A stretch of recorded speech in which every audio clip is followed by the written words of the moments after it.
Good morning to everybody. Good morning. Nandito na naman tayo.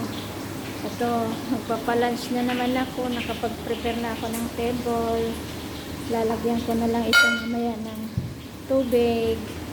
Yan. Good morning. Dahil pupunta dito yung mga anak ng amo ko yung pamilya. Dahil ganito nga kang nangyayari sa tatay. Ngayon maulan. Maulan po ngayon lang. Ano ba ang pizza ngayon? February 10. Yan. Ala. Na ano na yung cellphone ko. Yung handle ng cellphone ko. Yan. Maulan po oh. Oh yan. Yan. Natutulog yung aso ko. Yeah. Yeah. Yeah. Ito, nagluluto ako ng lunch. Patatas. Ayan, patayin ko muna yun para may nangyari. Yan. Linagyan ko na ng laurin, tapos rosmarino. Yan, alisin ko muna diyan. Yan. Tapos ilagay ko yung manok. Yan, yan ang lunch. Ipalalans ko ng amo ko. At saka, yun naman nandoon sa oven, yun ay roasted na karni. Ngayon, ang i-prepare kong lunch nila ngayon, yung, ano ba to? Roasted na, ano ba yun? Rice, yung parang Italian rice nila. Sinabi risotto daw. Pag Italy, risotto. Kaya dito, yan. Ay, yan yung manok ko. Yan ay prepare ko. Tapos yan pa prepare ko. Yan. Magandang umaga po sa atin lahat. Yan, iano ko na lang sa inyo yung lulutuin ko, ha. Yan. Para makita niyo ako.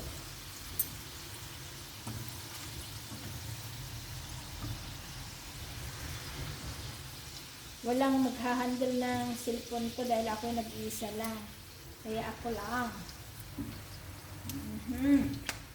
Ganito ang buhay ng Italy. Buhay ng katulong.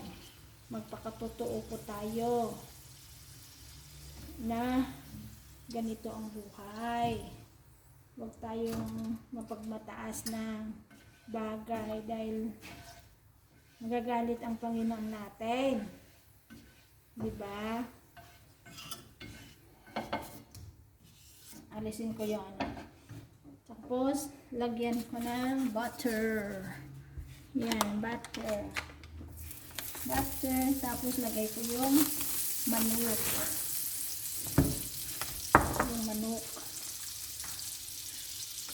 Yan. Para makita nyo masyado.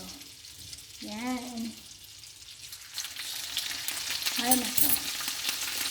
Hanayin ko naman para makita ninyo naman ako. Yan. Okay. Para makita nyo naman. Hindi ko mayroon yung kwan. Set niya para hindi maingay.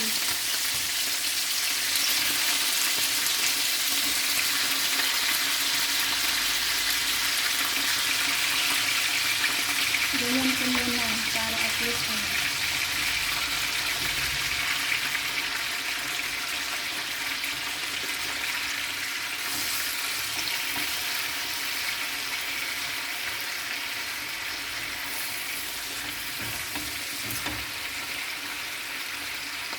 hindi pa siya. Yan. Lagyan natin ng ano to? Salvia. Yung parang dyan ano, yung dyan ano ba yun? Ngayon, kalimutan ko pangalan. Basta lagyan na natin. Nauna na yung rosmarino at saka yung ano.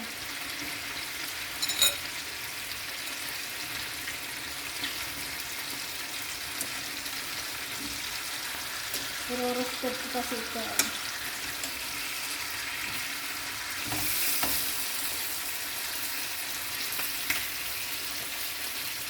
sasamahin natin mamaya yung carrot, patatas.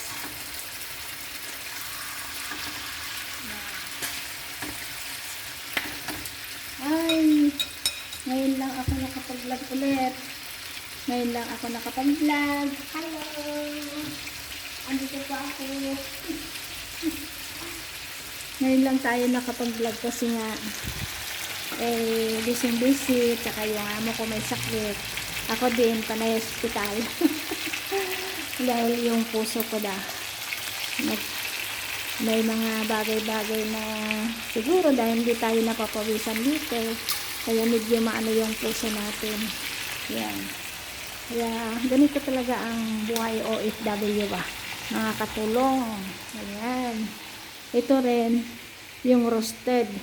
Mamaya i-blender ko yung yung mga sahog. Yung eggplog. Sandali.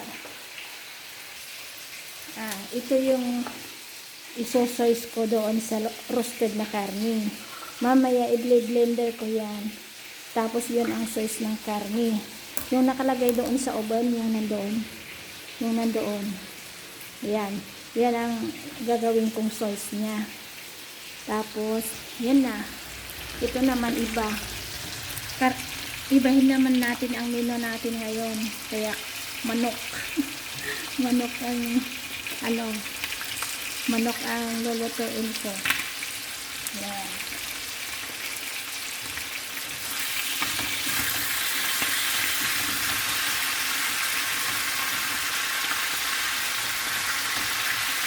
Tumatawag yung kapatid niya. Alam naman niya, busy ako. Kaya tawag siya. Kung gusto niya pumunta, di pumunta na lang. Hindi yung tawag dito, tawag doon. Ay! Naku. Yan.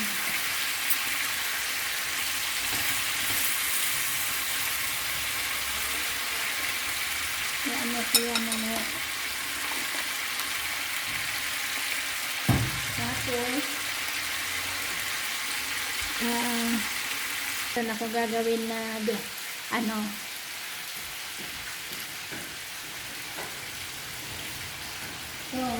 gulay. Gawin ko ng gulay.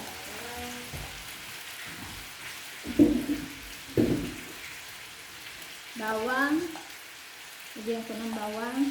Tapos gulay ito. Lagay ko na lang ganyan.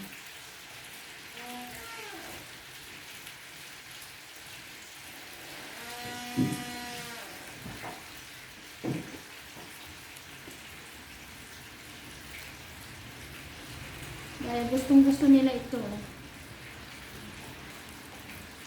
Liliit yan pagka nawala na yung tubig. Maluluto, utay-utay yan. Kahit ganyan karami. Lulubog yan mamaya.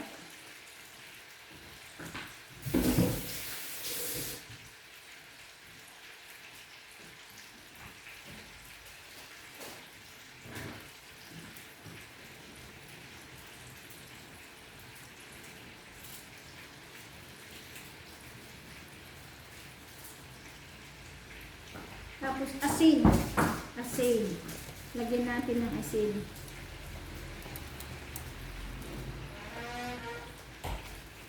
Maulan ngayon at mahangin.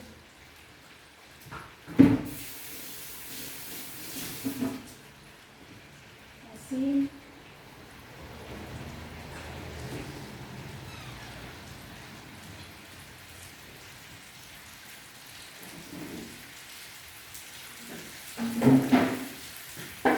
Saka mantika.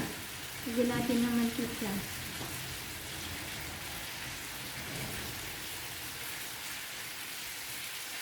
Ganyan lang. Ayos na yan. Tapos, ihain na natin.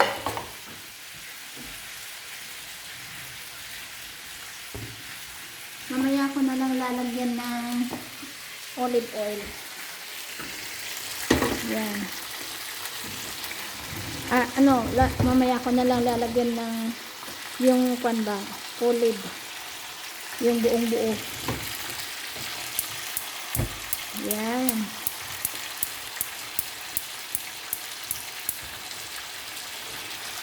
Yan na yung manok.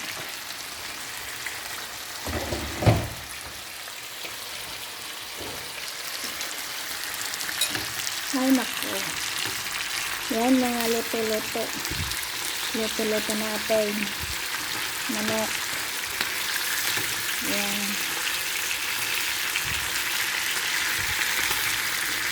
I-ano na natin muna konti yung mga ano para mas masarap.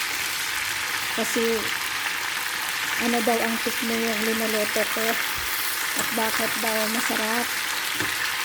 Eh, wala naman yun. Ganyan lang naman yung nakikita ko ganyan na lang naman din eh.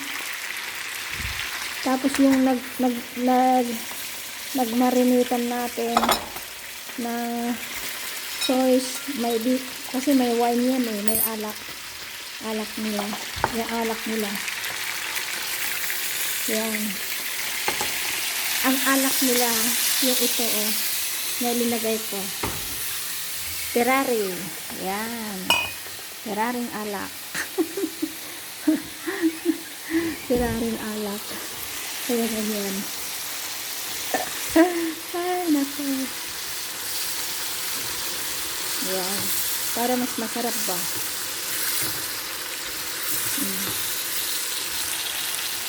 Nagkaano yung lasa niya.